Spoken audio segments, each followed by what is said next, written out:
بسم الله الرحمن الرحيم والسماء ذات البروج واليوم الموعود وشاهد ومشهود قتل أصحاب الأخدود النار ذات الوقود إذ هم عليها قعود وهم على ما يفعلون بالمؤمنين شهود وما نقموا منهم إلا أن يؤمنوا بالله العزيز الحميد الذي له ملك السماوات والأرض والله على كل شيء شهيد إن الذين فتنوا المؤمنين والمؤمنات ثم لم يتوبوا فلهم عذاب جهنم ولهم عذاب الحريق إن الذين آمنوا وعملوا الصالحات لهم جنات تجري من تحتها الأنهار ذلك الفوز الكبير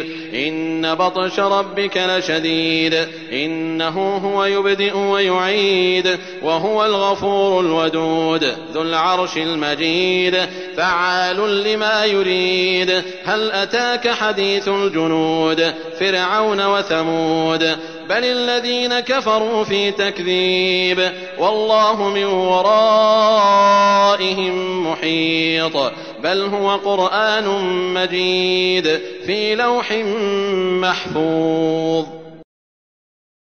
आरंभ अल्लाहच्या नावाने जो मोठा मेहरबान अतिशय दया करणारा आहे.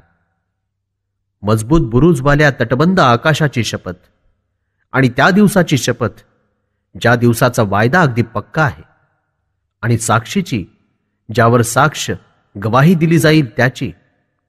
खंदकवाल्यांवर अल्लाहचा प्रकोप झाला, ज्यांनी खंदक खोदून त्यात आग भडकवली आणि किनाऱ्यावर बसून जिवंत जाळण्याचं दृश्य पाहत होते. आणि इमानवाल्यांवर जो काही अत्याचार करीत होते ते त्यांच्या डोळ्यांसमोर घडत होतं. ते इमानवाल्यांमध्ये कोणताही अवगुण पाहू शकले नाहीत, परंतु ही गोष्ट त्यांना फार खटकली की त्यांनी अल्लाहवर इमान राखलं, जो सर्व प्रकारे जबरदस्त प्रशंसेस पात्र आहे. आकाशांचं आणि जमिनीचं साम्राज्य आणि राजसत्ता एकट्या अल्लाह करिता आहे, आणि खरं पाहता अल्लाह प्रत्येक गोष्टीवर स्वतःच साक्षी आहे. इमानधारक पुरुष आणि इमानधारक स्त्रियांना सतवल्यानंतर ज्यांनी तौबा केली नाही त्यांच्यासाठी जहन्नमचा अजाब आहे, आणि अतिशय प्रखर ज्वलनाचा अजाब त्यांना भोगावा लागेल. निस्संदेह ज्यांनी इमान स्वीकारलं आणि सत्कर्म करीत राहिले त्यांच्यासाठी अशा जन्नती आहेत ज्यांच्या खाली नहरी वाहत असतील.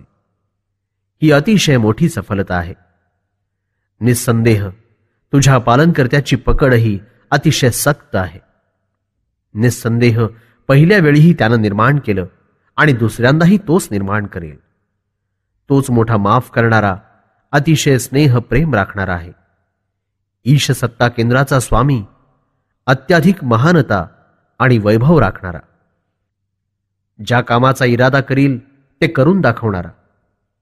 काय तुमच्याजवळ त्या मोठमोठ्या लष्करांचा अहवाल पोचला? फिरौन आणि समुच्ची लष्कर.